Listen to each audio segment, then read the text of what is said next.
네, 우리가 항상 함께 모여서 예배드리며 말씀을 나누고 있죠. 그리고 말씀을 받고 말씀을 듣고 그 말씀이 우리 삶에 어떻게 역사하게 되시는지를 주목하고 또 그 뜻을 따르며 그 뜻에 순종하며 살아가기로 결단하는 그런 신앙인의 자세를 갖추어 가고 있습니다. 우리가 말씀을 듣는다 혹은 말씀을 받는다라고 할 때 그 말씀을 접하는 자들이 반응하게 되는 크게 두 가지의 모습이 나타나고 있습니다. 말씀을 접하게 될 때 다양한 반응들이 있을 수 있겠지만 오늘 본문에서 나타나고 있는 두 가지 반응을 통하여서 우리가 신앙생활을 하면서 또 말씀을 사모하고 또 말씀을 듣고 그 말씀이 우리 삶에 어떻게 적용하며 살아가는지를 함께 묵상하고자 합니다. 말씀이라고 하는 것에 대해서 먼저 정의를 내려보자면 설교의 어떠한 메시지가 될 수도 있고 또한 성경 속에서 말씀을 누구라고 소개하고 있죠? 하나님의 아들이신 살아계신 예수 그리스도를 말씀이다라고 소개하고 있기도 합니다. 즉 우리가 말씀을 만난다, 말씀을 듣는다라고 할 때 어떤 설교의 메시지를 접하게 될 수도 있고 혹은 예수 그리스도를 만나는 그러한 만남이 될 수도 있는 것이죠. 오늘 본문에서는 스데반의 입을 통하여 전해지고 있는 설교의 메시지를 의미할 수 있겠습니다. 오늘 본문 말씀은 이제 스데반이 설교를 모두 마친 이후에 청중들의 반응, 이어지는 어떤 행동들에 대해서 소개하고 있는데 스데반의 설교는 청중들에게 어떠한 영향을 미쳤냐면 듣는 이들로 하여금 마음의 깊은 찔림을 받게 했습니다. 그러니까 스데반 설교는 청중들의 마음을 깊이 찔렀다라고 하는 것이죠. 마음이 찔렸다라고 할 때 여러 가지 반응이 나타날 수 있겠지만 그 스데반의 설교를 들은 사람들은 회개로 반응하지 않고 어떻게 반응했냐면 분노로 반응했습니다. 54절 말씀을 보시면 그를 향하여 이를 갈거늘이라고 이야기를 하고 있습니다. 그들이 이 말을 듣고 마음에 찔려 그를 향하여 이를 갈았다. 여러분 우리가 말씀을 매일같이 듣고 있지만 말씀은 언제나 양면성을 가지고 있다라는 사실을 깨달아야 하는 것이에요. 어떤 사람은 말씀을 듣고 회개와 구원의 자리 가운데로 나아가기도 하고요. 또 어떤 사람은 분노와 대적의 길로 나아가기도 합니다. 사도행전 지금 1장부터 7장까지 우리가 함께 나누면서 여러 차례 설교의 메시지를 들었습니다. 베드로의 두 편의 설교도 들었고 스데반의 설교도 길게 기록되어 있는 것을 함께 나누었죠. 사도행전 2장과 3장에 나타나는 베드로의 설교를 들은 청중들 그 사람들의 반응은 어땠습니까? 회개하고 돌이키고 구원을 얻게 하는 세례를 받기에 이르렀죠. 그런데 사도행전 7장에 스데반의 설교를 들은 사람들은 어떻습니까? 54절 말씀만 보아도 그 설교자를 향해서 이를 갈았다라고 이야기를 하고 있어요. 마음에 찔림을 받아서 이를 갈았다. 누군가는 어떠한 분들은요 베드로가 설교를 전하는 어떤 메시지 그 방식과 스데반이 설교를 전하는 방식이 좀 차이가 났다. 베드로의 설교는 회개를 부르는 설교였지만 스데반의 설교는 분노를 부르는 설교였다라고 소개하고 있기도 하지만 그렇게 설득력 있는 이야기는 아닙니다. 두 사람의 설교는요 다 예수 그리스도를 그 복음에 집중하는 설교였지만 무엇이 달랐느냐? 베드로의 설교와 스데반의 설교는요 듣는 사람이 달랐다라는 것이. 스데반의 설교는 누구를 향한 설교였습니까? 이 설교를 누가 들었습니까? 대제사장을 비롯한 유대인들이 들었습니다. 그러니까 애초에 이들은요 예수 그리스도에 대하여서 이 말씀에 대한 적대감을 가지고 있는 사람들이에요. 그럼 무슨 말이냐? 이 스데반이 하는 설교에 대해서 어떻게 반론을 할까? 어떻게 저기에서 책을 잡을까? 어떻게 저기에서 문제점을 지적할까를 고민하는 사람들이었던 것이에요. 청중들이. 그렇기 때문에 그 설교를 듣는 그 메시지를 듣는 그 말씀 속에 담겨져 있는 예수 그리스도를 만난다 할지라도 그들은 회개와 구원으로 나아가지 못하고 분노하거나 그 말씀에 대하여 대적하는 모습을 보였다라는 것입니다. 그러나 설교를 전하는 설교자의 모습은 동일했다라는 것이죠. 베드로가 설교를 전하는 마음가짐이나 스데반이 설교를 전하는 마음가짐은 동일했다. 스데반은 어떻습니까? 설교 이후에 돌에 맞아 죽으면서까지도 끝까지 예수님을 증거한 모습을 보이고 있어요. 그래서 오늘 본문을 쭉 보시면 말씀을 거절한 사람들의 모습과 말씀을 끝까지 붙든 예수님을 끝까지 붙든 사람의 모습 그 차이를 극명하게 보여주고 있는 것입니다. 오늘 말씀에 나타나고 있는 스데반의 순교 장면에 세 가지 특징이 기록되어 있는데요. 먼저 54절을 한 번만 더 보시면 그들이 이 말을 듣고 마음에 찔려 그를 향하여 이를 갈거늘이라고 기록되어 있습니다. 그러니까 찔렸다라고 하는 것이요. 말씀을 듣고 마음에 찔림은 받았지만 그것이 회개로 이어지지 않고 무엇으로 이어졌느냐? 분노로 이어졌다라는 것입니다. 이것은 결국 무엇이냐? 이 말씀을 듣는 사람들이 영적으로 교만했다. 영적인 교만이 그들이 회개할 수 있는 자리로 나아가는 길을 가로막았다라는 것입니다. 왜 그렇습니까? 교만이 무엇입니까? 그 말씀을 들으면서 내가 무엇이 옳고 그르고 저 사람이 나에게 하는 말에 대해서 내 마음속에 있는 찔림이 무엇 때문인지를 분석하려고 하고 그거에 대해서 내가 대답하려고 하고 반박하려고 하고 이런 마음들이 있었다라는 것입니다. 이런 반응이 있으니까 어떠한 태도로 이어지게 되느냐? 57절 말씀입니다. 그들이 큰 소리를 지르며 귀를 막고 일제히 그에게 달려들었다라는 것이요. 큰 소리를 내가 지르면 어떻습니까? 다른 사람들이 하는 말이 내 귀에 잘 들리지 않아요. 내 소리가 내 귀에 전달되기 때문에. 그리고 귀를 막았어요. 그러니까 애초에 내 귀를 통해서 들리는 모든 소리들을 다 듣지 않겠다, 차단하겠다라고 결단한 겁니다. 그리고 그 설교의 메시지를 전하는 스데반에게 달려들었다라는 것이요. 여러분, 귀를 막는 순간 나에게 들려오는 소리보다 내가 더 큰 소리를 내는 순간 이미 마음도 다 닫혀져 버린 것이에요. 마음이 닫혀 있으니까 어떻습니까? 말씀이 들어올 수가 없는 것이에요. 예수님이 들어올 수가 없는 것입니다. 그런 사람들의 궁극적인 반응, 궁극적인 태도가 58절 말씀으로 이어지는데 어떻습니까? 성 밖으로 내치고 돌로 쳤다라고 기록하고 있습니다. 이 성 밖으로 내치는 것 그리고 돌로 친다라는 것은요 유대인들의 어떤 율법의 전통, 율법의 형식을 따르는 듯한 모습이었어요. 그러니까 쉽게 말하면 하나님을 대적하는, 하나님을 모욕하는, 하나님의 이름을 망령되이 여기는 사람을 성 밖으로 내쫓고 돌로 쳐서 죽이도록 율법이 명시하고 있는데 기록하고 있는데 그들은 자기들의 해석대로 율법을 적용하였고 그리고 자기들의 판단대로 스데반의 설교를 해석했던 것입니다. 그러니까 사실은 하나님께서 기뻐하시는 모습이었지만 자기들의 전통과 자기들의 어떤 규례와 자기들의 판단으로 말미암아 스데반의 이 설교를 율법에 위배되는 행위로 정의했다라는 것이에요. 자기들이 결정자가 되었다는 거예요. 결정권을 가진 자가 되었다는 겁니다. 자신들이 심판자가 되었다라는 것이에요. 율법의 형식을 따르는 듯하게 포장을 하며 실제적으로는 어떠한 행동을 했느냐? 하나님이 기뻐하시지 않는 불법적인 폭력을 행하는 모습을 보이게 되었다라는 것입니다. 이 세 가지 단계를 통해서 말씀을 거절하는 사람이 얼마만큼 망가질 수 있는지, 말씀을 거절하는 사람들이 얼마만큼 하나님께서 기뻐하시지 않는 모습을 보일 수 있는지를 이 짧은 본문이 우리에게 알려주고 있는 것입니다. 그러니까 우리는 어떻게 해야 되는 겁니까? 말씀을 듣는 이 첫 단계, 1단계, 첫 걸음부터 온전한 마음으로 나아가야 하는 것이에요. 그러니까 이것이 점점 커지고 점점 확장되어 나간다라는 사실을 우리가 알 수가 있는 것입니다. 처음부터 극명하게 불순종을 하는 사람은 없습니다. 처음부터 분명하게 하나님을 모욕하는 사람은 없습니다. 처음부터 분명하게 하나님을 대적하는 사람들은 거의 없어요. 무엇이냐? 첫 걸음을 잘못 걸었을 때 내 길이 올바른 길이야. 내가 정의로운 길이야. 내가 맞는 길이야 라는 판단을 내려놓고 그 판단에 대한 분별력을 제대로 갖추지 못한 사람들은 어떻게 되는 겁니까? 끝까지 잘못된 길로 빠져들 수밖에 없다라는 것입니다. 잘 보시면 오늘 본문 말씀의 54절이 핵심 말씀인데 이 사람들이 말씀을 거절한 이유가 무엇입니까? 그리고 오늘날 우리가 말씀을 대할 때, 말씀을 받아들일 때 마음속 깊은 곳에 받아들이지 못하고 거절하게 되는 그 이유가 무엇입니까? 54절에 나타난 것처럼 마음의 찔림을 받았기 때문이에요. 마음의 찔림을 받기 때문에 말씀을 거절하게 된다라는 것입니다. 여러분, 오늘날 우리가 신앙생활을 하는 데 있어서 이 말씀이 우리 가운데 들어오지 못하도록 가로막는, 예수 그리스도께서 우리 마음 가운데 들어오지 못하도록 가로막는 큰 요소 중에 하나가 바로 무엇이냐면요, 표적설교라는 이 용어예요.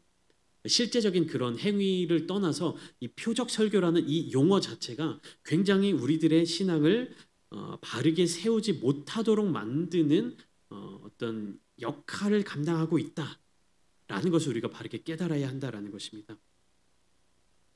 실제적으로 표적 설교가 이루어지는지 혹은 이루어지지 않는지는 차치하고서라도 이 표적 설교라는 단어 자체가요, 하나님 보시기에, 그리고 우리가 신앙인으로서 신앙생활을 해 나가는 데 있어서 결코 바른 모습을 갖도록 권면하지는 않는다라는 것이죠. 무엇입니까? 우리가 설교를 듣고 설교를 전하고 함께 설교를 나누는 가장 큰 핵심 중 하나, 가장 중요한 요소 중에 하나가 무엇이냐면 내 안에 있는 내 죄를 깨닫는 것이에요. 내 죄를 깨닫고 그 죄를 회개하고 나의 삶을 변화시키는 것이 설교가 가지는 이 중요한 요소 중에 하나입니다. 그러면 내 안에 있는 죄를 왜 깨달아야 됩니까? 내 안에 있는 죄를 왜 없애야 됩니까? 죄가 있으면 하나님께로 가까이 나아갈 수 없기 때문에, 내 안에 죄가 있으면 하나님과의 깊은 관계를 누릴 수 없기 때문에, 그러니까 우리는요, 날마다 나의 삶의 자리 가운데서 하나님께 나아가는 일에 있어서 걸림이 되는 것이 무엇이 있는지를 찾아내야 되는 것입니다. 그리고 내가 모르는 가운데, 내가 깨닫지 못하는 가운데 하나님께로 나아가는 길을 가로막는 어떤 요소들이 있다면, 혹은 죄악된 모습들이 있다면 깨닫게 해달라는 그러한 기도를 우리는 함께 해야 한다는 것이에요. 왜요? 우리가 인생을 살아가면서, 우리가 신앙생활을 하면서 가장 중요하게 여겨야 되는 것이 바로 이 하나님과의 관계에 있다라는 것이에요. 하나님과의 관계, 만약에 그 관계가 끊어졌다면, 관계가 멀어졌다면 그 관계를 회복해야 하는 것이 1순위인 것이고, 하나님과 관계를 우리가 이어가고 있다면 그 관계가 더욱 아름답게 하나님을 기쁘시게 해드리는 관계로 이어질 수 있도록 붙들어야 하는 것입니다. 그러면 우리는 무엇을 구해야 됩니까? 어떻게 하면 하나님과 더 깊은 관계를 누릴 수 있는가? 그리고 무엇이 하나님과의 관계를 끊어지도록 만드는가를 계속해서 찾아내야 되는 것이죠. 그런데 이 표적 설교라는 단어는요, 이 설교의 그러한 순기능을 부정적으로 받아들이도록 만든다라는 것이, 실제적으로 이 강단이 올라와서 설교의 자리에서 어떤 그런 말씀의 위력을 가지고 성도들에게 어떤 그런 강압적인 하는 분들도 물론 있을 수 있겠지만, 저도 누군가에게 그런 말씀을 들었습니다. 이렇게 설교의 자리에서 말씀으로 성도들을 겁박하지 말라고, 말씀으로 이렇게 협박하지 말라는 거죠. 이 말씀대로 안 지키면 너는 하나의 저주를 받을 것이다, 벌을 받을 것이다, 이런 식으로 이제 그렇게 하지 말라라는 이제 어떤 긍정적인 권면이셨는데, 이 표적 설교라는 이 단어 자체가 말씀의 순기능을 자꾸만 훼손시키는 것이에요. 여러분, 말씀은요, 내 안에 있는 어떠한 것들, 하나님께로 가까이 나아가지 못하게 하는 부분들을 깨닫게 하는 것이에요. 그것을 깨달을 때 우리에게 어떤 유익이 있습니까? 하나님께 가까이 나아갈 수 있는 것입니다. 하나님과 더 깊은 관계를 누릴 수가 있는 것이에요. 하나님 나라의 자녀로서 살아갈 수 있게 되는 것이에요. 그렇다라고 하는 것은요, 만약에 설교를 통해서 이것이 마치 내 죄를 막 조명하는 것 같아, 나의 잘못된 모습을 드러내는 것 같은 너무 적나라한 설교인 것 같아, 어떻게 목사님이 나의 삶을 이렇게 다 아시지? 누가 나의 삶에 대해서 막 이렇게 목사님한테 가서 일렀나? 이런 생각이 들 정도로, 그런 생각이 들 때 가장 아름다운 자세는 무엇입니까? 내 안에 그러한 모습이 있다면, 내 안에 그런 죄가 있다면 회개하고 하나님께로 가까이 나아가는 것이죠. 근데 표적 설교라는 어떤 이 단어라든지 혹은 그런 마음이 생기면요, 거기에 대한 반발심이 생겨나는 거예요. 오늘 본문에 나오는 대제사장들과 유대인들의 자세처럼 스데반의 설교를 듣고 마음에 찔렸을 때 그들이 어떻게 했습니까? 회개한 것이 아니라 그 말씀을 공격했죠. 그 말씀을 전하는 설교자를 공격했죠. 여러분, 우리는 이러한 환경 가운데에서 다윗과 같은 자세를 가질 수 있는 자들이 되어야 하는 것이, 사무엘하 12장에 보면요, 그 성경의 소제목이 이렇게 기록되어 있어요. 나단의 책망과 다윗의 회개. 간단하게 설명을 드리면, 다윗이 평생을 정말로 하나님의 마음에 맞는 사람으로서 살아오고 하나님을 찬양하고 정말로 하나님을 기쁘시게 해드리는 사람이었지만 인생을 살면서 딱 한 가지 큰 죄를 범했습니다. 바로 우리아의 아내 밧세바를 간음한 것, 우리아를 죽음 가운데로 내몰고 그의 아내를 취한 것, 이것이 하나님 보시기에 굉장히 기쁘지 않은 그런 모습이었습니다. 그래서 하나님께서는 나단 선지자를 통해서 다윗에게 가서 이렇게 말씀하시죠. 당신의 나라에 어떠한 사람이 있었는데, 부자가 있었는데 그는 많은 소유를 가지고 있었고 그에게는 수많은 양이 있었다. 근데 그 이웃에 아주 가난한 한 사람이 살고 있었는데 그에게는 어린 암양 한 마리만이 그에게 있었다. 그의 소유로 있었다. 근데 이 부자에게 먼 곳에서 손님이 왔을 때 부자가 어떻게 했느냐? 이 가난한 한 남자의 어린 암양을 빼앗아서 손님에게 대접했다. 이렇게 나단이 이야기를 하니까 다윗이 어떻게 말합니까? 그 사람을 당장 찾아내서 내 앞으로 끌고 와서 죽여야 되겠다. 이렇게 이야기를 합니다. 당장 그 사람을 처벌해야 된다라고 말할 때 나단이 뭐라고 얘기합니까? 당신이 그 사람이라 이렇게 얘기합니다. 그러니까 이렇게 비유의 말로 예화를 들어서 다윗에게 그 못된 사람, 죄를 지은 사람에 대한 이야기를 해줬는데 그 사람이 누구다라고 나단이 얘기한 겁니까? 바로 그 사람이 당신입니다. 그렇게 큰 죄를 그 죽음 당해야 될 그러한 극악무도한 죄를 지은 사람이 바로 당신입니다라고 나단이 지적했을 때 사무엘하 12장 13절 말씀에 왕이에요. 한 나라의 왕이 이렇게 반응합니다. 다윗이 나단에게 이르되 내가 여호와께 죄를 범하였노라 하매 나단이 다윗에게 말하되 여호와께서도 당신의 죄를 사하셨나니 당신이 죽지 않을 것입니다. 이렇게 이야기합니다. 그러니까 다윗은요 자기의 죄에 대해서 지적을 당했을 때, 자기의 죄에 대해서 이렇게 이야기를 들었을 때 즉시 무엇이라고 얘기합니까? 내가 여호와께 죄를 범하였노라. 즉시 회개했다라는 것입니다. 나단을 끌어내도록 하지 않았고 나단의 말에 대해서 어떤 변명도 하지 않았고 나단에 대해서 공격하지 않고 그 말씀이 자기에게 딱 들린 그 순간 어떻게 했습니까? 즉시 회개했다라는 것이에요. 어떻게 보면 나단이 다윗에게 가서 표적 설교를 한 거죠. 이런 못된 사람이 있는데 사실 알고 보니까 이게 당신이다 라고 말하자면 표적 설교를 한 겁니다. 근데 거기에 대해서 다윗은요 그 말을 딱 듣고 찔림을 얻고 즉시 하나님 앞에 회개한 것이, 그렇게 회개했을 때 어떻게 합니까? 하나님과의 관계가 끊어지지 않았다라는 것입니다. 우리가 설교를 대하는, 우리가 말씀을 대하는 자세가 다윗과 같아야 할 줄 믿습니다. 나의 잘못을 인정하는 것은 너무나도 어려운 일이죠. 그러나 다윗은요 나의 잘못이 드러나는 것과 나의 잘못이 지적당하는 것과 하나님과의 깊은 관계가 끊어지는 것 중에서 더 무엇이 중요한지를 생각했던 것입니다. 어떠한 대가를 치른다 할지라도, 어떠한 처지에 내가 처한다 할지라도 하나님과 관계가 끊어진 것만은, 내가 그것만은 막아야 하겠다. 내가 정말 큰 죄를 저질렀구나, 내가 그 순간 정욕의 눈이 멀어서 정말 큰 죄를 저질렀구나 라는 것을 깨닫고 즉시 하나님께 회개했다라는 것입니다.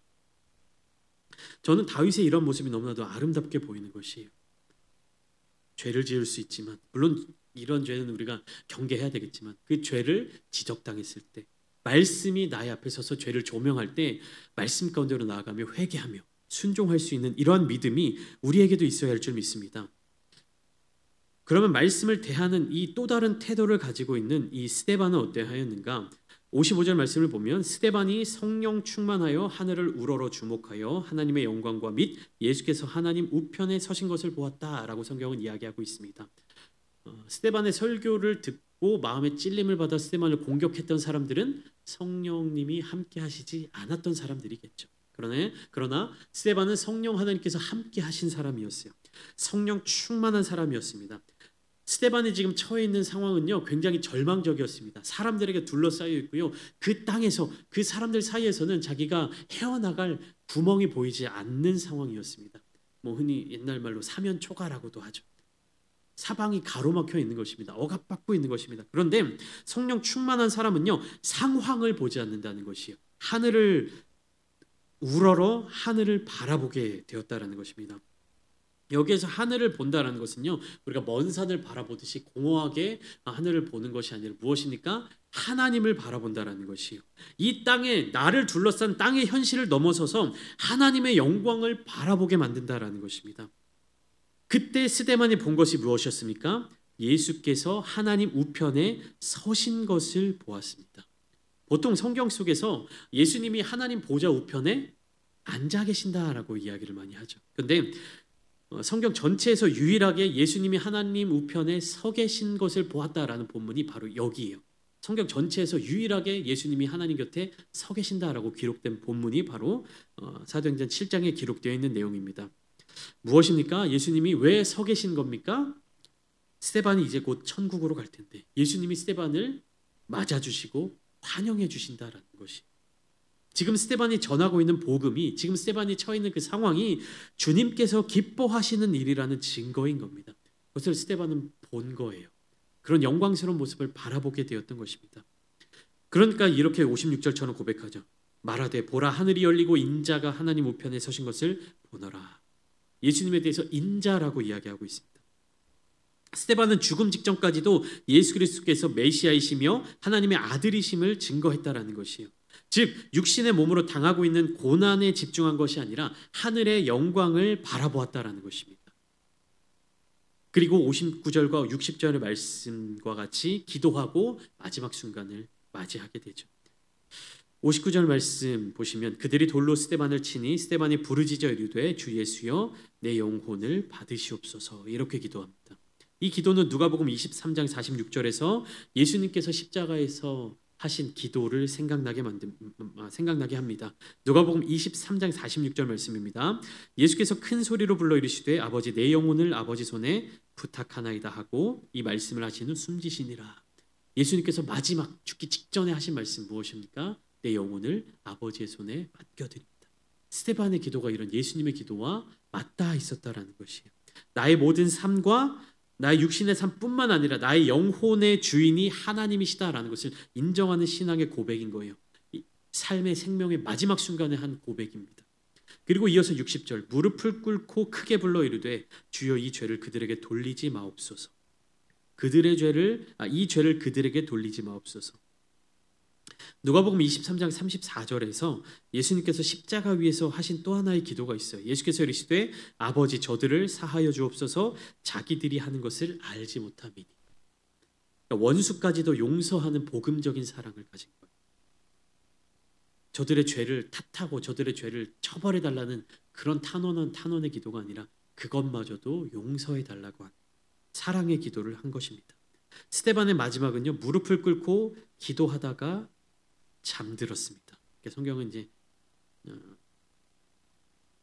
이 말을 하고 자니라라고 기록되어 있습니다. 죽음에 대해서 잠들었다라고 표현하고 있는 것이죠. 잠들었다라는 것은 결국 무엇을 이야기합니까? 다시 잠에서 깨어날 때가 온다라는 것이죠. 죽음을 잠으로 표현한 것은요 부활이 반드시 온다. 반드시 죽은 자들도 깨어나는 그때가 온다라는 것을 확신하는 믿음의 신앙적 언어입니다. 즉 우리가 주님을 믿는다는 것, 예수님을 믿는다는 것, 예수 그리스도를 따른다라는 것은요 그 부활 소망, 그 부활 신앙을 가진다라는 것입니다. 이 땅의 것이 전부가 아님을 믿는 믿음이 스데반의 삶의 마지막 순간을 통해서 증거되고 있는 것입니다. 그러니까 스데반의 모습이 나타나고 있는데 그 스데반의 모습을 통해서 누가 증거되고 있습니까? 예수 그리스도께서 증거되고 있다는 것입니다. 저와 여러분들의 삶을 통하여서 예수님이 나타나게 되기를 소망합니다. 내가 나의 삶을 살아내는 것이 아니라 나의 삶은, 나의 현실은 어려움에 빠져 있고 고난 가운데 빠져 있고 정말 사방이 답답함으로 우겨싸고 가로막혀 있는 것처럼 보인다 할지라도 나를 통하여 누가 나타날 수 있도록 예수 그리스도께서 나타날 수 있도록 우리의 삶이 그렇게 변화되기를 소망합니다. 여러분 말씀 앞에서 귀를 막지 마십시오. 말씀은 우리의 마음을 찌르기도 하고 우리를 불편하게 만듭니다. 그럴 때가 있습니다. 그러나 그런 순간에 귀를 막고 말씀을 외면하면요 우리에게 열린 구원의 길, 하나님께로 나아갈 수 있는 길이 가로막히게 되는 것이에요. 찔리고 불편할 때 어떻게 하는? 반응하는 사람만이 구원을 얻을 수 있다는 것입니다. 여러분 우리 입장에서 찌르는 것, 불편하게 하는 것, 이것이 하나님께서 우리를 괴롭히려고 말씀하시는 것이 아니라 무엇입니까? 반응하는 자는 살리니. 구약에서부터 신약까지 하나님께서 이렇게 말씀하실 때, 하나님께서 이렇게 신호를 주실 때, 하나님께서 다가오실 때 반응하는 자들은 구원을 얻습니다.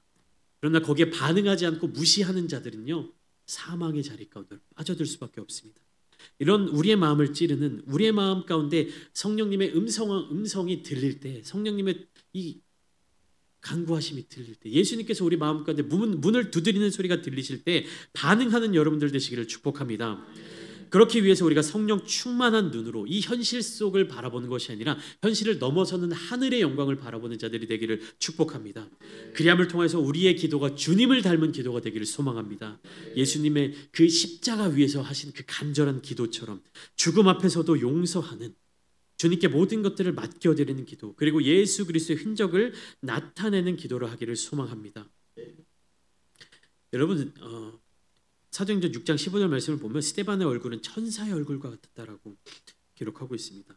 성령 충만한 사람은요, 고난 속에서도 하나님의 빛을 비출 수 있는 것이, 어려움 가운데서도요 빛이 나는 사람이 되는 것입니다. 지금 사도행전 6장 15절 막 이 스데반을 향하여서 사람들이 둘러싸고 있는 것이에요. 대제사장과 공회원들이 와서 이제 스데반에게 따지기 위해서, 옳고 그름을 이렇게 따지기 위해서 이렇게 둘러싸 있는 곳인데, 스데반의 얼굴이 환하게 천사의 얼굴 같았다, 환하게 빛났다라고 이야기를 하고 있는 것이, 사람들은 스데반에게 돌을 던졌지만 하나님은요, 예수님은요 천국에서 면류관을 예비해 놓으셨습니다.